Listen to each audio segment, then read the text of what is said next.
I can't remember the word you used, but I would say you can tell the truth, but I think it should be truth telling with some compassion. Everything is not an accusation. And I think that on both sides, if I'm telling you a truth, it's my responsibility to tell that truth with as much compassion as I'm able to, or that I can bring myself to do.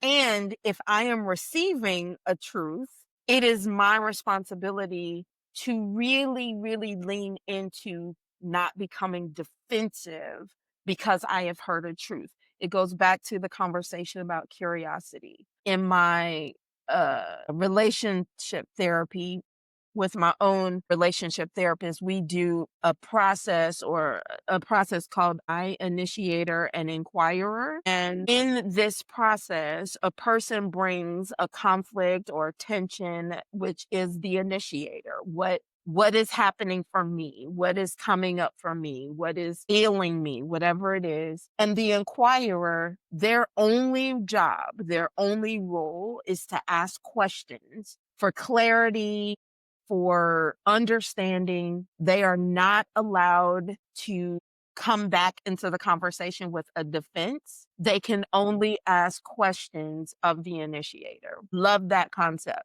Again, better teacher than I am a practitioner, but I love it because it forces you to have to listen. And so that's the other thing when I talk about community care, truth telling with compassion and listening to one another, and not just listening, but like listening to understand, right? Like listening to be able to say, this is what I experience. I hear what you are experiencing, but this is my experience. And let's find where there's either synergy or conflict. Like you said, conflict is not a bad word.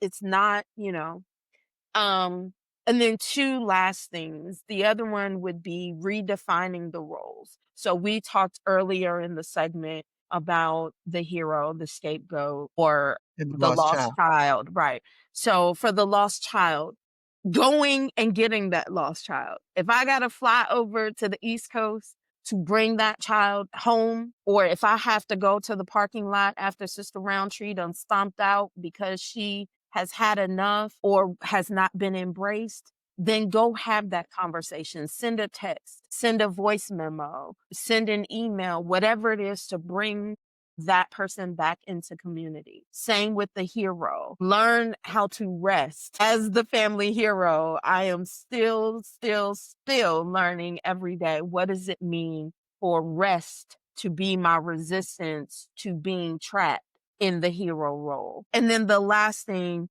is when folks are harmed, I believe in repair. So I believe in ritual as repair. So, how do we come together and create a new narrative? How do we come together and talk about what has hurt me so that I can name my truth, you can name your truth, and then we can rewrite a new narrative that is healing and repairs? These are some of the ways that I wish families would operate more in. But I definitely think that congregations can, because there's a little bit more distance. Sometimes with families, it's harder because you got the history, and Mima and Aunt Jolene ain't ever got along from when Aunt Jolene came out of the womb.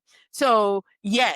But when you're in a congregation, you have a little bit more distance. And so I would offer to anybody, try these as a leader, try some of these communal healing kinds of things in your congregation.